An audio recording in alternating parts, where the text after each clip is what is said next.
Good evening, everyone. I'm Ankit and you're watching StudyIQ IS English channel. Today is 5th of July and we are going to discuss important news and articles from the Indian Express newspaper. We'll start off our today's discussion by understanding what is a new development bank. And why are we discussing new development bank? Because Madam Finance Minister, she has actually gone to US to hold a meeting according to the members of New Development. Sorry, she has not gone to US, she has gone to Brazil where the BRICS meeting is happening. Now, New Development Bank is a part of BRICS. So that is why this kind of a bank becomes important, especially when the BRICS summit is going to happen quite soon, where Prime Minister Modi is also going to visit Brazil for the same. So we are going to understand how this multilateral development bank functions, what makes it different from other multilateral banks like IMF, like World Bank, like ADB. We are going to understand this. In addition to that, the membership criteria of this bank becomes very important. Because in the past few years, we have seen the new addition or the newer countries have become member of New Development Bank. So in that regard, we have a very elaborate discussion on New Development Bank. This is primarily important from GS paper 2, but you can say this plays a very important role economically. So the relevant paper also becomes GS paper 3. In the second article, we are going to understand what is a ham radio, because using this particular ham radio, the astronauts who are currently in the International Space Station, they've conversed with the people and the educational institutions in the earth, right? And this particular is a news because Indian astronaut group captain Shubhanshu Shukla is also in the International Space Station and he has communicated with students on the earth using this very ham radio. So what is this ham radio? What are the regulations regarding ham radio in India? We'll discuss this, and this primarily is important from science and tech perspective. So the relevant paper here becomes GS paper 3.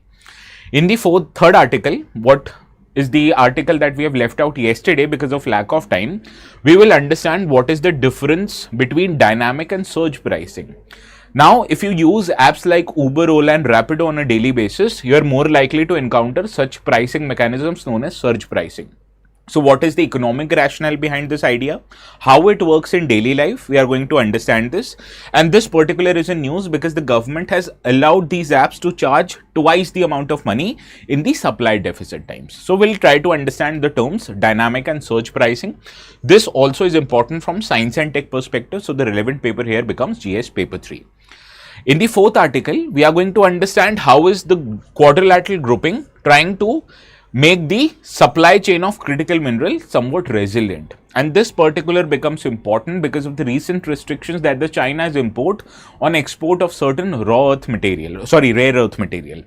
So in that regard, these initiatives by different governments, initiative by Indian government, initiatives by multilateral grouping like G20, G7 become very important. So in that regard, we are going to first understand what is a Quad and what role can Quad play in making these supply chain of critical minerals somewhat resilient. Okay. Now this article is relevant from GS paper 2 perspective because it deals with a multilateral grouping that involves 4 countries including India, right? In the fifth article, we are going to discuss SPREE 2025. SPREE 2025 is an initiative by Employee State Insurance Corporation ESIC to increase the formalization in the workforce. So how this SPREE 2025 works in that regard, we are going to understand it. And in the last article, we are going to understand the contributions made by a very important freedom fighter in India, Mrs. Savitribai Phule. So what was her role in the Indian freedom struggle, and particularly her role became important when it comes to women education and women upliftment. So she's a very important figure in our Indian history and we are going to understand about her in great detail. Now you'll realize on every Saturday, I'll try to inculcate more and more articles of PIB also, because PIB is a very important source of news source, and when we discuss Hindu or Indian Express, we sometimes miss out on important news that are there in the PIB. So every Saturday I'll pick out on the PIB news which are important from your exams perspective, like 2 articles that I've taken today, right? Similarly, the newspaper from the UPSC perspective was somewhat thin today, so that is why it gave us the liberty to discuss these 2 articles. Okay. So these are the articles that we are going to discuss. The last one is important from history perspective. So the GS paper 1 is the relevant syllabus here. It wants to increase the formalization in the workforce. So it is relevant from GS paper 3, that is the SPREE 2025. Okay. So these are the articles we are going to discuss. Today is Saturday. So that is why very thin participation. Anuj, Kanchan, Sipra, Omkar, Rishi, Oshika, Reshma, Baga, Shivam, Bhanu, Amar, Chandru, Mahmeem, Reshma, Mahmeem, after a long time. Hello, Amar. How are you doing, Amar? You're not so active these days. Are you all right? Hope everything is okay on your side. Yashi, good evening. If you attend the session, please let me know through the comments that you are watching it and the voice, video, everything is clear. Okay. So the notes of the session, you know it, they will be available few minutes after this session ends on the Telegram channel known as ATS Live. So to search this Telegram channel, what you need to do, open your Telegram app on the mobile phones. On the top right hand corner, there is a search bar, right? Click on it and write ATS Live, you will find the channel. But if you still have problems in locating it, this is the QR code that you need to scan. Subscribe to the channel if you still haven't and download the notes on a daily basis. And how do you use that notes? I hope you are making digital notes. Digital notes, that is copy pasting the notes that I provide you in some digital note making software like Google Docs, Evernote, OneNote, etc. Right?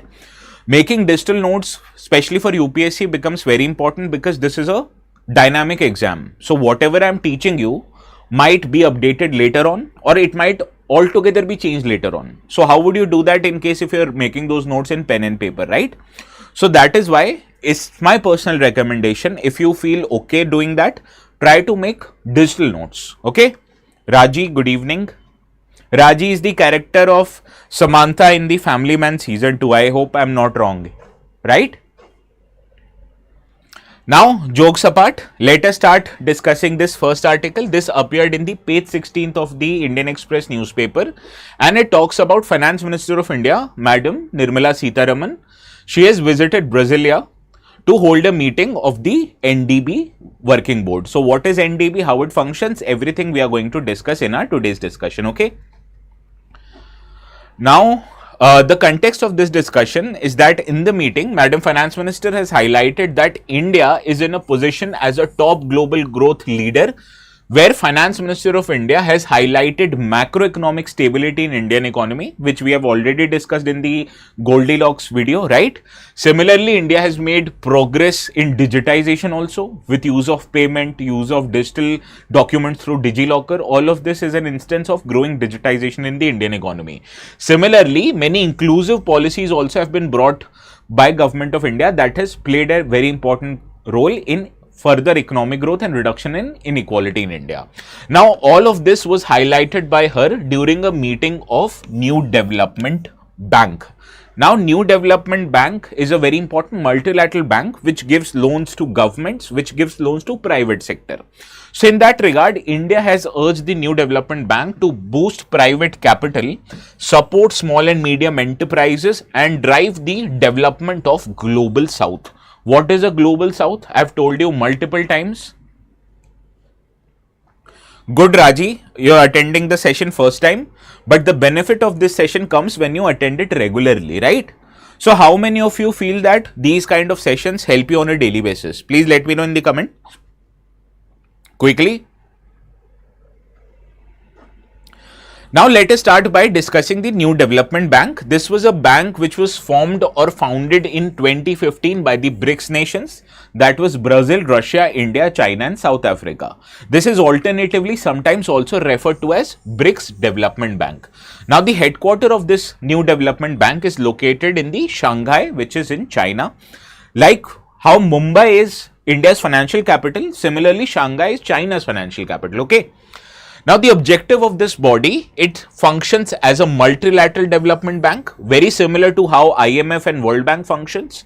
It aims to mobilize resources for infrastructural development. So, whenever you are constructing roads, whenever you are constructing metro projects, those require a large amount of money. So, if the government of that country solely finances that project, it leaves very less money for other obligations of the government, like social sector spending. So what most government does, including India, is that they approach some kind of a multilateral development bank to allow them to give loans which they will utilize to manufacture or construct these infrastructural projects. Okay. Similarly, NDB also plays a very important role in sustainable development projects. Now, the main intention of establishing NDB was to create a rival of IMF and World Bank, because you need to understand IMF and World Bank, the major power controlling how the IMF and World Bank finances is the United States. So BRICS nations, they have created an alternative of the IMF and World Bank in the form of New Development Bank, and they will promote, this New Development Bank will promote particularly the development of developing and emerging market economies. Also, this New Development Bank says that we are going to promote use of local currencies. That is, for India, it will promote use of rupee. For Russia, it will promote use of ruble. For China, it will promote the use of yuan, right? So that is how we need to understand the role of NDB, especially as an alternative to World Bank and IMF, okay? Now, what you need to understand is the membership of this bank. Now, the current members, original members were 5 members of BRICS, that is Brazil, Russia, India and China. After that, newer countries became the member of NDB, that includes Bangladesh, UAE, Egypt and Algeria, right? Now, the membership of NDB, it is available to all UN member states, including borrowing and non-borrowing countries, and this is mentioned in the agreement of the NDB itself. So technically, all UN member nations can become the member of NDB if they sign the document that is known as accession document, okay? Now, Uruguay is also in the process of becoming a member. It has been approved by the Board of Governors of NDB that Uruguay will become a member, and this membership is pending because Uruguay has not submitted the KYC requirements, right? So it has not fulfilled the documentational requirement. That is why the Uruguay's membership is pending, and it is only a matter of time when Uruguay also becomes one of the members of New Development Bank, okay? So whenever you go to a bank and you want to open an account, the bank persons, they demand you to submit PAN number and Aadhaar documents like. So similarly, this bank also wants the countries to submit the required documents, okay? So jokes apart, let us understand how much money does NDB has to lend it to other countries, right? Now the authorized capital of NDB is $100 billion, and out of this $100 billion, original $50 billion were provided equally by the 5 original or founding members of the BRICS. So India, China, Russia, South Africa and Brazil, they each contributed $10 million, which will be used to extend loans among the member countries. Other $50 billion will be sourced by NDB from other means, okay? Now, the voting rights in this body is that the founding members of NDB, that is BRICS, they will hold a minimum of 55% of total voting power, and the remaining voting power will be divided among the newer members in equal terms, right?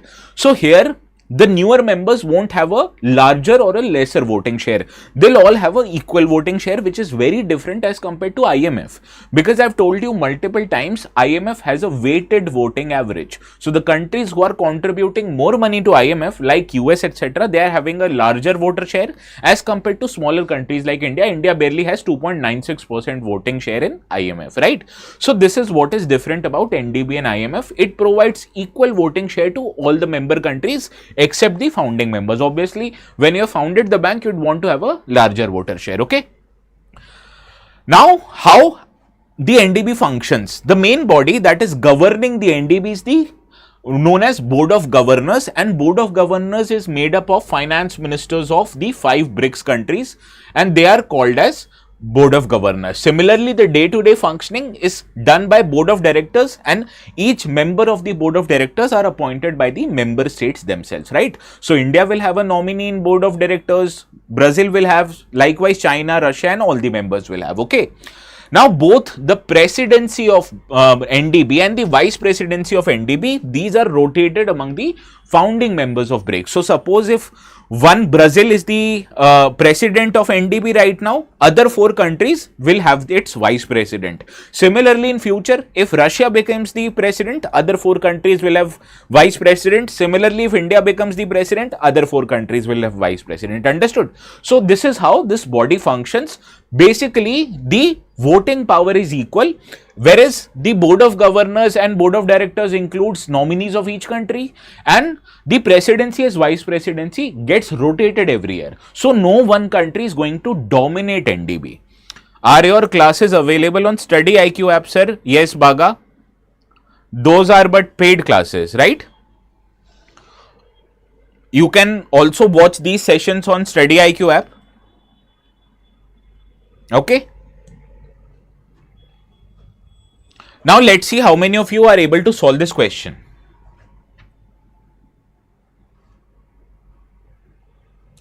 No, not necessarily south of equator. India is not south of the equator. India is a developing country. China is not south of equator, but China claims itself to be a developing country, right?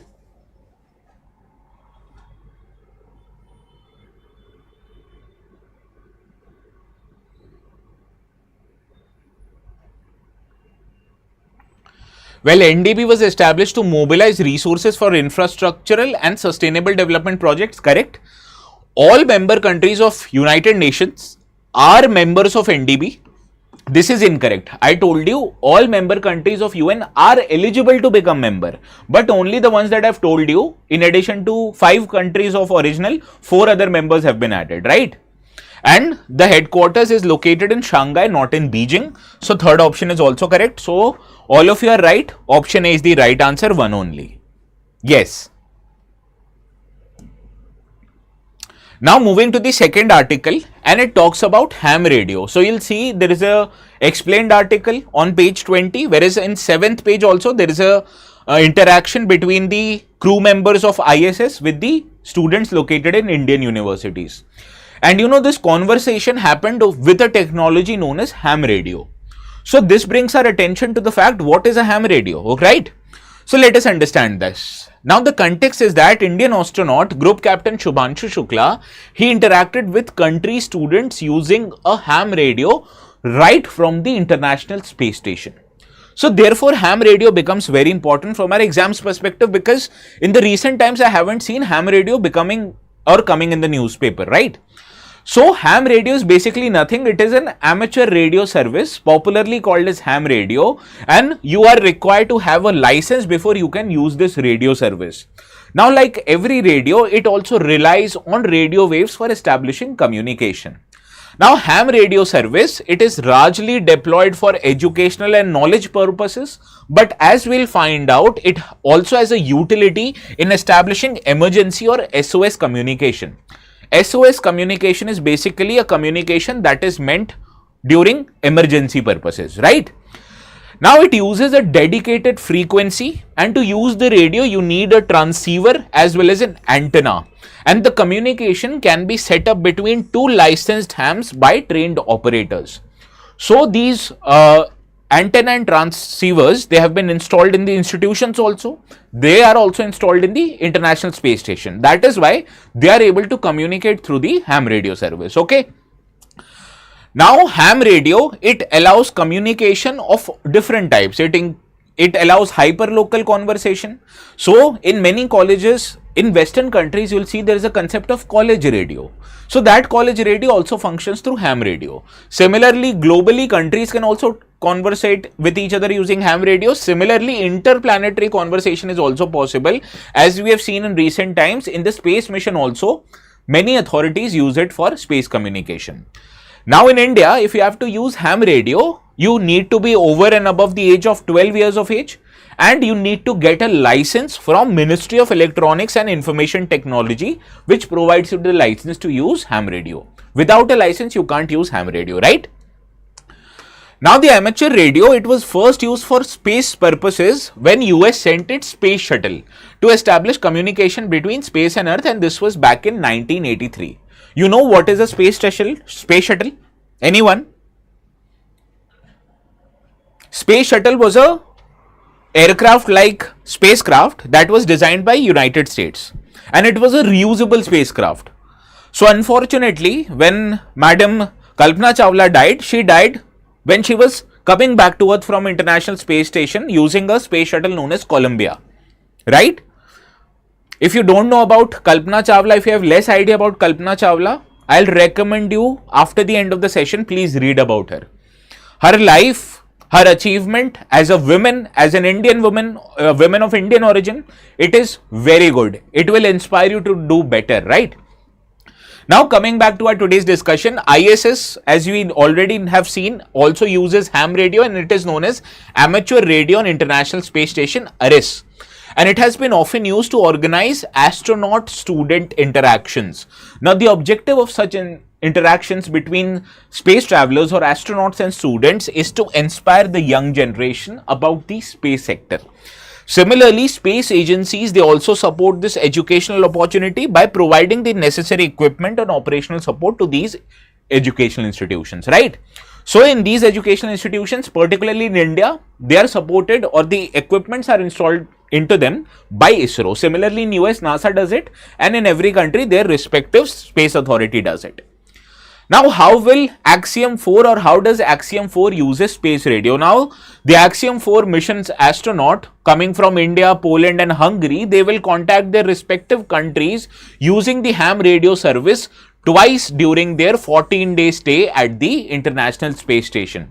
So, whenever the International Space Station is cruising past the horizon for a short period of time, this gives a very limited window of opportunity for the astronauts who are located in International Space Station and the educational institutions to establish a contact.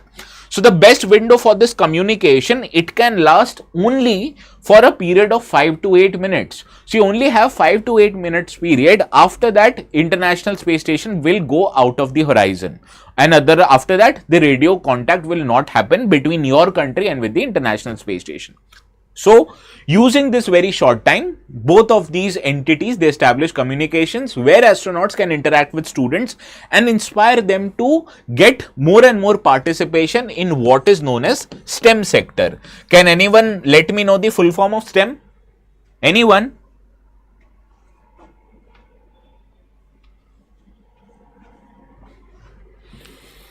Now, even though the technology that is used to establish communication in the recent times has advanced quite thoroughly, but even today radio remains one of the most reliable and stable mode of communication.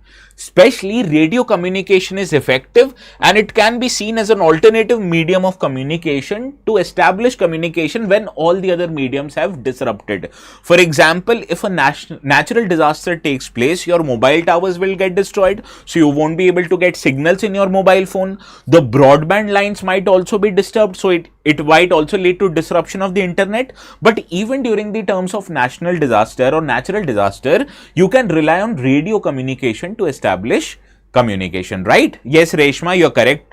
Science, technology, engineering and mathematics, correct. Now, previously there has been instances where ham radio came to rescue for the authorities during the when the traditional communications line broke down, either during the man-made scenarios like war or during the natural disasters like earthquakes, cyclones and flood. So, you will see even in India, ham radio service has been used to make emergency contacts, particularly when very severe nature of natural disasters struck India. This was Bhuj earthquake in Gujarat during 2001, Indian Ocean tsunami which happened in 2004, floods of Uttarakhand that has happened in 2013. So, during this period also the authorities relied on ham radio particularly to establish communications between other authorities and also with people who needed rescue, okay. Now, let's see how many of you will be able to solve this question. Yes, Yash, Sipra, Shripurn, Reshma, Saloni, correct. Bhanu also correct. Rishi also correct. No full form of ham radio. Ham radio is the word itself, ham.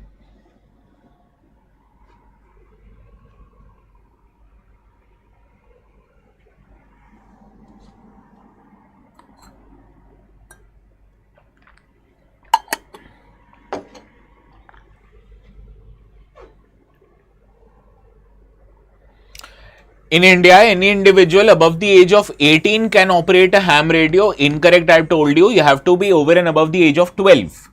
License for operation of ham radio can be obtained from Ministry of Electronics and Information Technology, not Ministry of Communication. Incorrect. Ham radio has been effectively used during major natural disasters in India like Bhuj earthquake and Indian Ocean tsunami, correct. And you have to identify the statements that are not correct. So, 1 and 2 are not correct. Option A is your right answer. So, the ones who are answering C, B, please try to read the questions again and again. And that is why I inserted Ministry of Communication. During the exam stress period, you'll see communication, you'll see establishes communication, you'll mark it correct. But no, the license is provided by Ministry of Electronics and IT. Who is the Minister of Ministry of Electronics and IT, Cabinet Minister? Let me know in the comments. You should know all these things because you read the papers daily, although they won't ask you the who is Cabinet Minister, but this is a kind of an awareness that one expects you when you are a UPSC aspirant, right?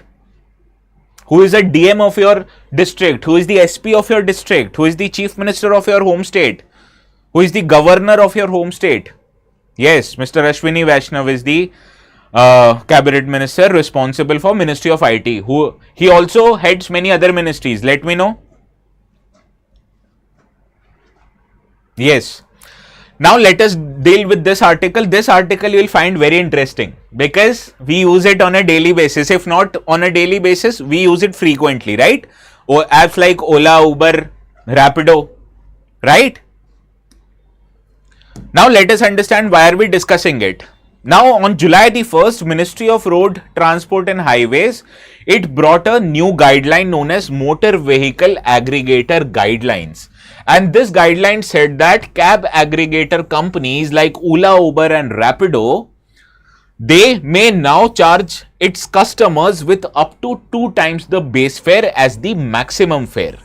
And the previous limit of this search fees was earlier 1.5 times. Now this has been increased to 2 times, right?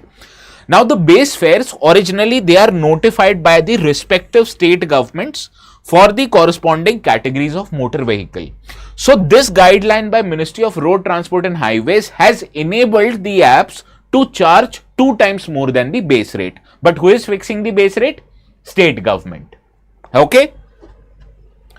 Now let us understand the concept of dynamic pricing and surge pricing. Dynamic pricing basically means that the prices that you are required to pay for goods and services, they may change with respect to the cardinal rules of economy, that is demand and supply. And economic theory of demand, as you can also understand, which you may already know, that price of a product will increase when its demand increases and its supply increase or decrease. When does price of any commodity increase? When demand increases and when supply. What about supply? Yes, when supply reduces. So this is the cardinal rule of economy. For example, if you are traveling during the monsoon season, you will try to book a cab, you will see the availability of the cab is very less. So this reduces the supply of the cabs. So therefore, knowing that the supply of cab has reduced, apps like Ola and Uber will ask you to pay more money. This is known as the relation between prices, demand and supply. Now the companies, they resort to this kind of dynamic pricing models to benefit from the variations in supply and demand. So basically, this is not the greed of companies, rather the basic ideas of demand and supply, which is driving the prices of the cabs that you are booking. Now this mechanism is not just prevalent in the cab sector, this is also prevalent in the hotels. So during the vacation season, during the festival season, you will realize the hotel rates are quite high. Similarly, even the airlines, they also charge quite a lot amount of ticket fares when there is a huge demand for airline fares, right? So during Kumbh Mela, you may have heard that Air India, SpiceJet, etc., they were charging 30,000-40,000 for a ticket from Delhi to Allahabad, right? Sorry, Prayagraj. So this is an practice that is prevalent not just in this, but also in many industries. For example, how many of you watch movies? Not right now, but you like watching movies. How many of you do?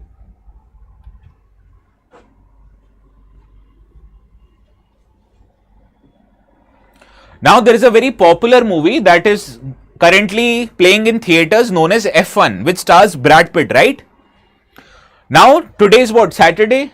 So if you look the ticket prices of F1 movie, particularly IMAX tickets, you will see that the PVR Inox, they are charging a lot of amount of money for those tickets. Why? Because on weekend the demand for movie tickets are quite high, right? So this is called as dynamic pricing. Whereas in many states, I see that in UP, the ticket prices are somewhat lower on Tuesdays. So this is an example of dynamic pricing. Even Amazon does it in times of automatic pricing tool. So whenever during COVID lockdown, you see whenever you used to order oxygen concentrator or that oxygen indicator, or what was that device that told us about our oxygen levels, right? So the prices of those products increased. Why? People were buying more and more those products, right? Similarly, even our own Indian Railways have adopted in 2016 what is known as flexi fare scheme. And under this scheme, the base fares of premium trains of Indian Railway, Rajdhani, Duronto, Shatabdi, they would increase by 10% with every 10% of berths sold. And this is capped at maximum of 1.5%, 1.5 times of the original prices. So private companies, government companies, airline companies, e-commerce websites, cab aggregators, all of this follow this model of dynamic pricing.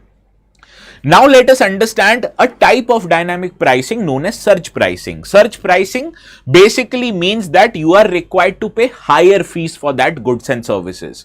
It refers to an additional fee demanded from the consumers during the periods of high demand, such as rush hours, such as when traffic congestion might be at the peak. So you can understand people who rely on these kind of, yes, Shripun, where ticket for F1 is for 800 rupees. Which place do you live in?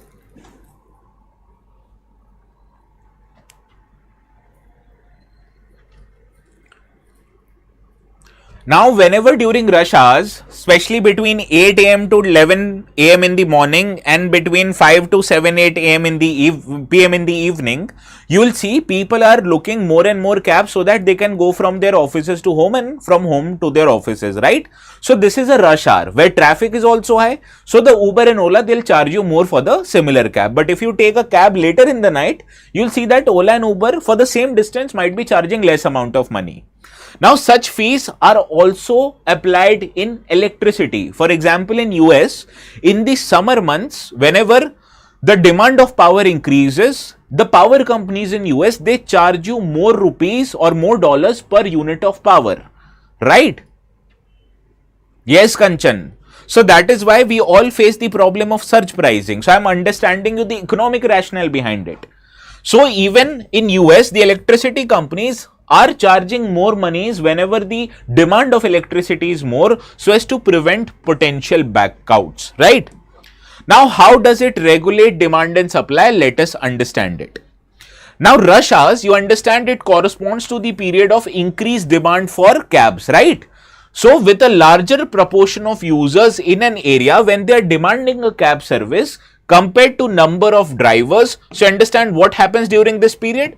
Demand for cabs increases, but the supply of drivers will remain the same, or sometimes when drivers go elsewhere, the supply may also reduce. So what will happen during this time? When demand is up and supply is less, the prices will go up. So this is a basic idea of how surge pricing works. Now these companies also say that surge pricing is also good for demand and supply. How it is good for demand and supply? Because surge pricing also helps attract more and more drivers to an area so that they can benefit from increased prices, right? So suppose this is the map of your district and this place is the place where offices are located. So cabs must be here, right? Some cabs will be here. So now people in this area will start demanding more and more cabs. So in this area, demand of cabs increases, whereas supply of the cabs might not be at the adequate level, right? So what will happen that if the prices of cabs in this area increases, all these cars who are plying elsewhere, these drivers will try to come here so that they can also benefit from increase in prices. So this automatically increases the supply of the cabs. Why? Because more and more drivers would want to come here. Understood? So this is the economic rationale behind the surge pricing, that if we increase the pricing, so for some moment the prices will be increased, but this increase in prices will also attract drivers from another area to the place where demand of the cabs are higher. So therefore it will automatically increase the supply of the cab, and naturally the prices will then cool down because demand is matched by supply.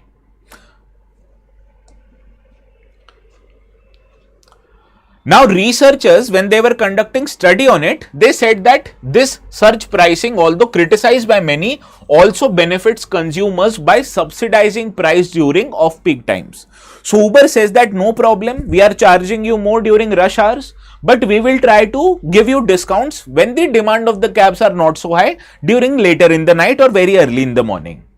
So therefore, as I've told you, drivers, they have a tendency to gravitate towards those areas where the surge prices are effective, and this has allowed aggregators to serve markets that would have otherwise remained underserved under a pricing models or a fixed pricing model.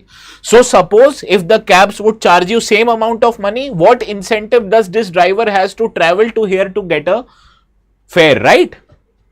So this is how economics play a key role in automatically adjusting the demand and supply mechanism, which overall leads to a pricing benefit to customers. Understood? Any doubt? If you don't have any doubt, this is the question that you have to solve.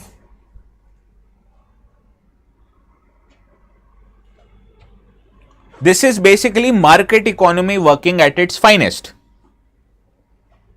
Even Swiggy, Zomato does this whenever there is a rainfall, one drop of rainfall, and they'll add surge prices. That we are looking to compensate our riders, please pay more money because you want to eat food during rainfall. Surge pricing is a type of dynamic prices that increases prices during periods of high demand to balance supply and demand. This is correct.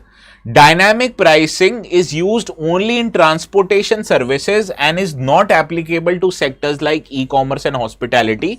This is incorrect.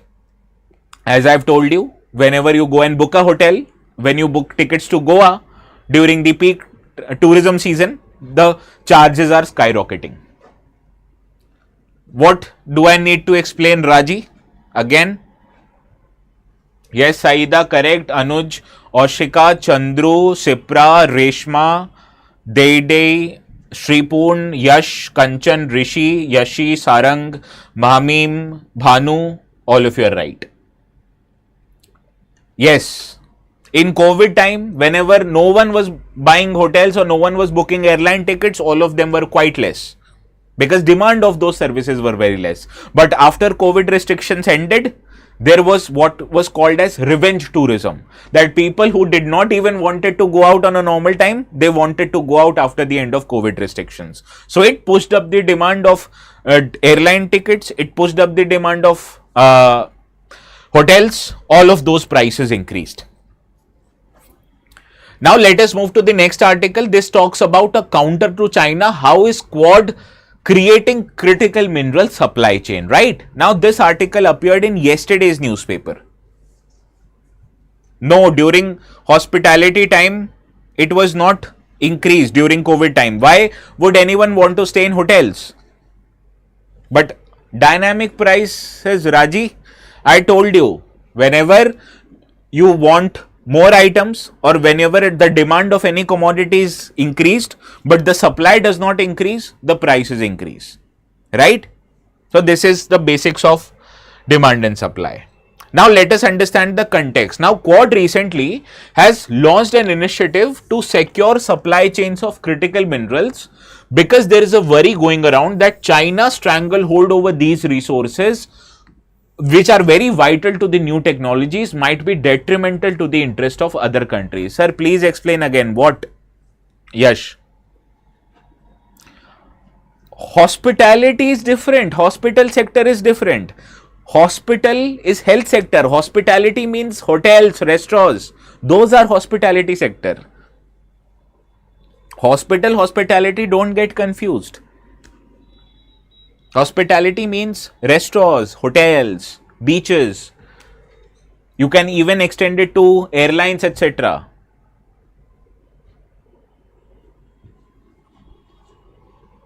समझ में आ गया यश? Now coming back to this, in a direct reference to China, these Quad countries said that any country who has a stranglehold over processing and refining critical minerals or controlling the supply chain of its derivative goods, it exposes other countries to economic coercion, price manipulation and supply chain disruption, which further harms their economic and national security.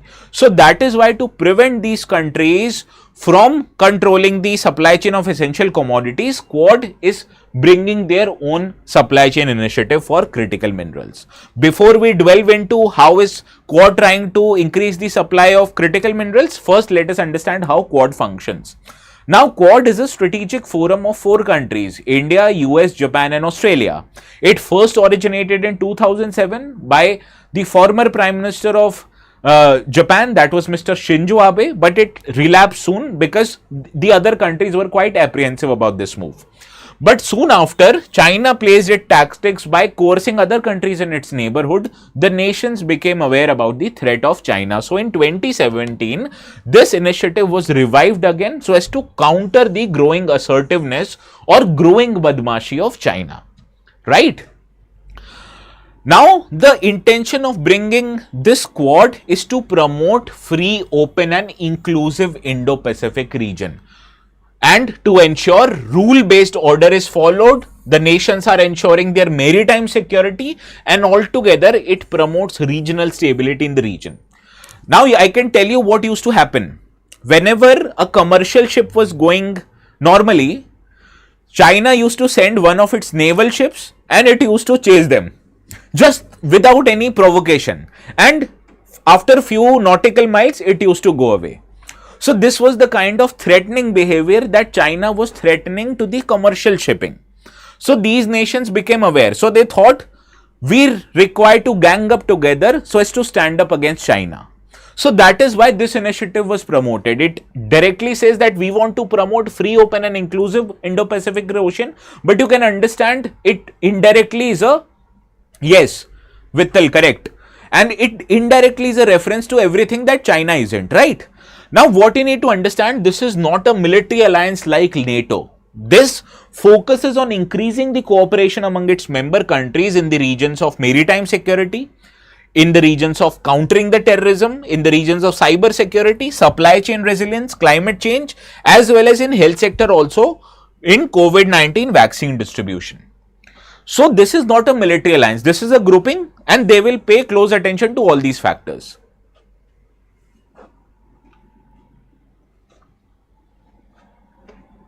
Well, do you know, Baga, Japanese are very punctual. So, whenever you have to meet a friend in India, you'll say, na, we'll meet each other at 1 p.m. But in Japan, people used to follow time by dot. So, when in Japan, people are meeting, na, they'll say, we'll meet each other at 1:10. So, they'll meet each other at 1:10. This is the kind of precision that country follows.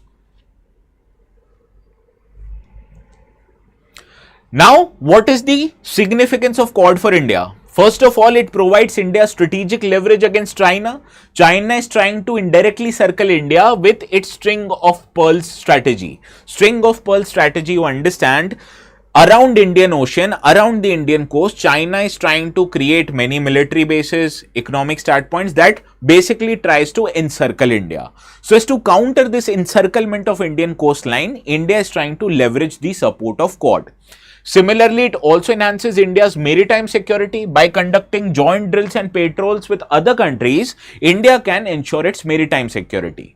Why? Because the movement of Chinese ships, the data will be captured by other countries and they will be sharing it with India. Similarly, India will do the same with other countries. It also boosts regional stability and rules-based order in Indo-Pacific. So you can understand all these countries will get together against China. Also, it comes with many economic benefits. Initiatives like Asia-Africa Growth Corridor, which is a growth corridor India wants to support in Africa with the help of Japan. Blue Dot Network, supply chain resilience, all of this will lead to economic benefits for the member countries. Also, post-COVID, we have seen that many countries, including US, they are wanting to relocate some of their production from China to other countries. For example, Apple. Earlier, Apple used to manufacture all the iPhones in China, but now it is also manufacturing a significant chunk of those iPhones in India. And this is basically called as China plus one strategy. So every country, when they are agreeing to the fact that we need to relocate some of our manufacturing from China, India is in a very important role here. So this is how it will lead to economic benefits of the country. Now let us understand on a very brief manner what are the different initiatives by Quad. Quad is starting a Quad fellowship, which is basically a funding to PhD students in the STEM sector. Similarly, it has brought in a vaccine partnership and a COVID-19 global action plan, which improved the supply of vaccines during the COVID time. Similarly, it is starting to promote cyber security by starting a senior cyber group. It is starting a climate working group, which is supporting resilience and adaptation in the area of climate change. The member countries of Quad also get involved in the maritime exercises that is known as Malabar naval exercises. Some of you have also mentioned it. Yes, Shripun, Malabar.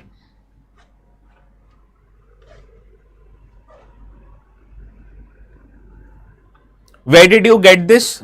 Yash, string of pearls focuses mainly on encircling India in the Indian Ocean region.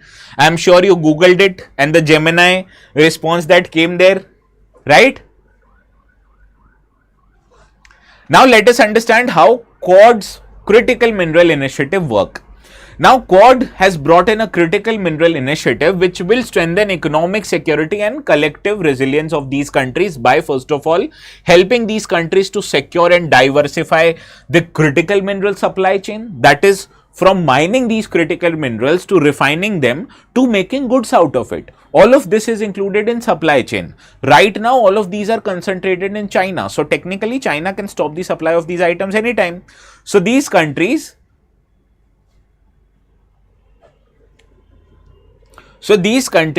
will try to relocate some of these supply chains to other countries. Similarly, rare earth elements can also, or critical minerals can also be derived from recycling some of the e-waste, right?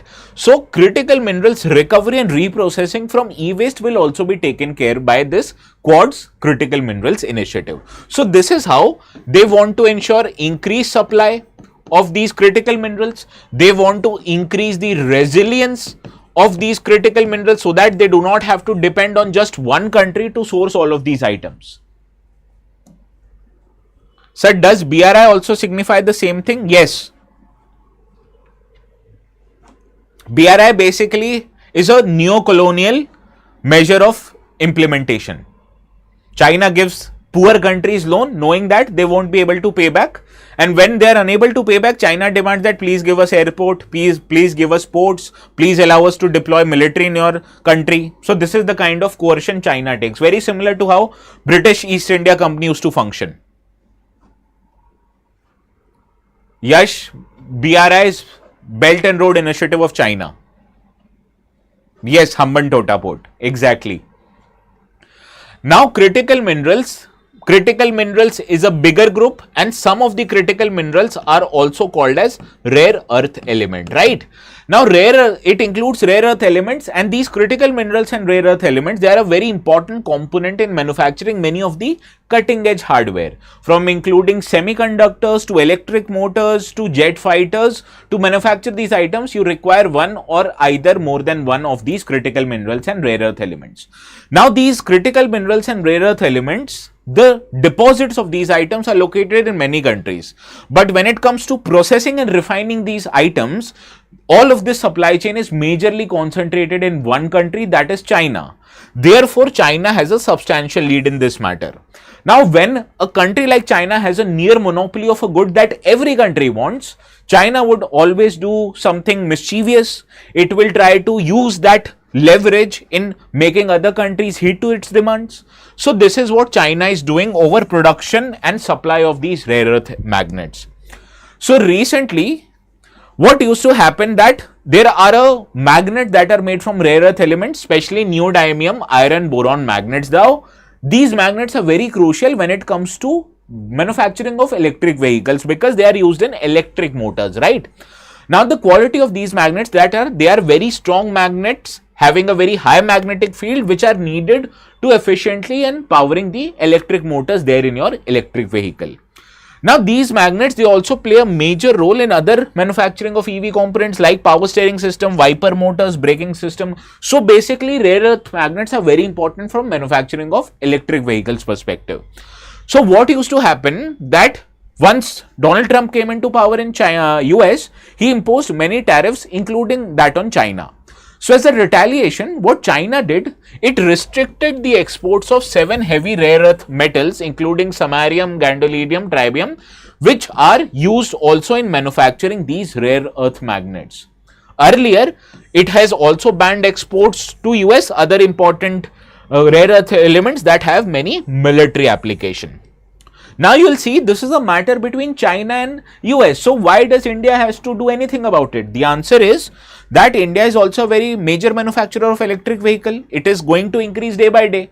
Now when China has imposed export of these commodities, it also directly impacts India's EV sector. Now what China is requiring the companies who are importing these items into their countries, China is saying them, assure us that you will not use these items for defense purposes and you have to get a certificate from your home government. Right? So this is basically a non-tariff barrier that the China has created when India needs those items from Chinese markets. Now what they did that many Indian car makers has filed for an application, right?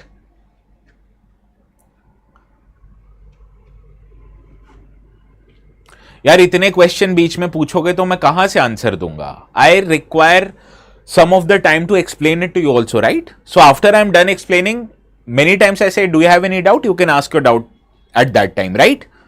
Let us come back to our today's discussion.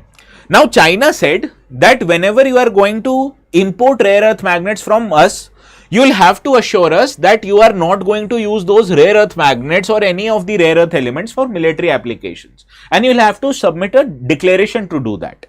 Now many Indian companies have filed an application so that they can be allowed to import these commodities from Chinese market, right? Now still China has not accepted their application, and therefore Indian car makers are facing shortages and potential setbacks in their production plans. Most importantly, Maruti Suzuki is going to launch its first electric vehicle. Now the manufacturing of those electric vehicle has also been delayed because China is not going to export them the rare earth magnets that are very essential for manufacturing of electric vehicles, right? So this is the problem even Indian car industry is facing. So therefore such an initiative becomes very important because you don't have to depend on China solely. Yes, Quad is in mains international relations topic. Vittal sir does BRI, yes, IS sir, NS sir, I have Indian Express. This article is from yesterday's newspaper. I told you. Yesterday we did not have the time to do it, so that is why I am doing it today.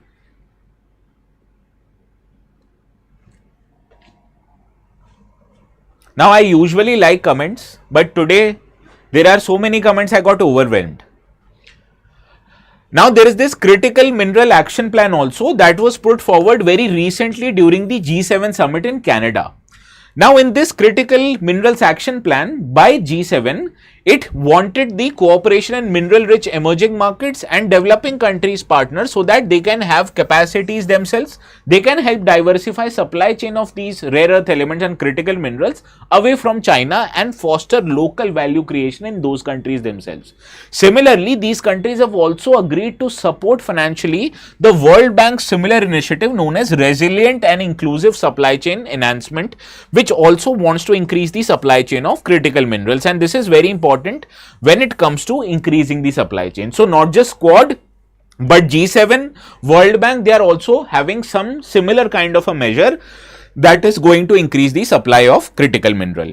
Now this Resilient and Inclusive Supply Chain Enhancement is a fund by World Bank, and this fund will be given to many countries who are going to establish rare earth and critical mineral industries, right? Similarly, if you look at it, India earlier has also brought in a National Critical Minerals Mission, which is having a budgetary support of 16,300 crore rupees, and what it wants to do, it wants to strengthen India's critical mineral supply chain from boosting domestic exploration to funding overseas assets, that if India does not able to find some of the critical minerals inside India, India can buy mines in other countries also. Similarly, this initiative also promotes research and development on how to process these critical minerals. Now, what is the factor about rare earth elements? That rare earth elements are available in a compounded form. That is, when you mine an ore of rare earth element, it will have more than one rare earth element, but you will need one kind of a rare earth element. So how will you get it? You will have to process it using a chemical process, right? So that requires knowledge, expertise, and you will get this knowledge and expertise how? By conducting research and development. Similarly, you can also recycle e-waste to obtain some of the critical minerals for that. So all of this will also happen in the National Critical Minerals Mission. Similarly, India and US recently signed an initiative known as Transforming Relationship Utilizing Strategic Technology or TRUST initiative. And this agreement also focuses on developing technology for extraction and processing of key minerals, including lithium and rare earth elements. So the problem with rare earth element is not that the availability problem. It is available in most countries including India. But the problem is mining those resources and obtaining the kind of mineral that you want from it. Because this is a very chemical intensive and energy intensive process, and only China has mastered it right now. Okay. Similarly, earlier India became a part of Mineral Security Partnership, that is a Joseph Biden era partnership of US, which was formed in June 2022 with all G7 countries and other countries like South Korea, Australia, Finland, Sweden. Later on, India also joined this initiative. Right. So all in all, you will understand that many countries, they are looking to get away from the totalitarianship of the China and looking to develop their own capacities when it comes to critical minerals and rare earth element. So what you need to understand, all critical minerals can be many, rare earth elements are only few. Rare earth elements can also be called as critical minerals. Okay. Now let's see how many of you are able to solve this question, which is a 2025 question. If you are not able to solve this question, do not stress.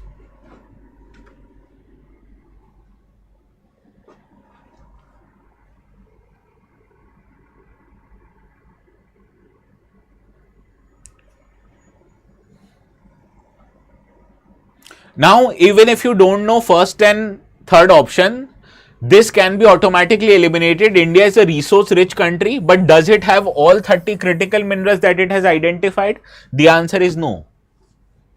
Right? So obviously, second one is incorrect. So option C is your right answer. Another question. This is an easy question. You should be able to do it.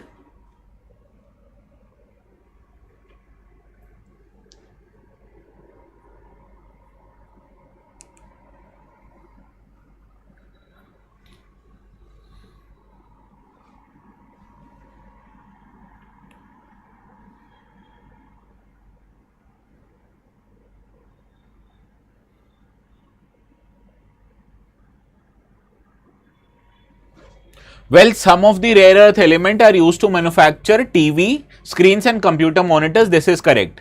Some of the rare earth elements have photo or phosphorescence property. What is phosphorescence property? Anyone knows it? Can anyone let me know? Phosphorescent property.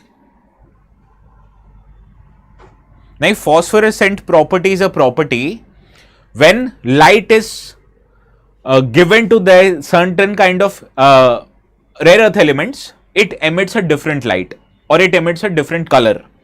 So that is known as a phosphorant property, and this is a property which is used in LEDs, which is going to be there in your television screens and computer monitor. So both of these statements are correct, and first explains the second statement brilliantly. So option A is your right answer. Yes, it glows in the dark. So this brings an end. But before the end, you know it. If you have any problem in understanding one of the articles that we are going to cover, the thing is that I am going to explain it to you very well. But the thing is that I am only going to explain you only those articles that are appearing in the newspaper. But what about other articles? So the thing is, please take one of the courses that are there in StudyIQ IS. In these resolution courses, what we do is that we give you teachings in each and every subject so that your entire base is covered when it comes to UPSC exam. So whenever you attend these kind of sessions or read the newspapers, you will realize that they will have an impactful benefit in your UPSC preparation. Now you can subscribe to any of our courses. We have courses for 27, 28 as well as 26. The 2026 course is available at our website starting as low as 9,999. But to get this course, you'll have to apply the code ATS Live, right? Please do not forget to add the code and do let me know if you have any problem. There is a number which you can contact. It is known as 9240231070. They will help you out with each and every doubt that you might have in your UPSC journey, and they will also suggest you the ways to get your doubts solved. Okay, so please call them, let them know that Ankit sir has referred it to you, and tell them to use the code ATS Live because this code helps you get discounts. Okay, so we'll end our today's session. The rest articles that have been left out, I'll either record it or I'll do it on Monday. Okay, so please have a very good weekend.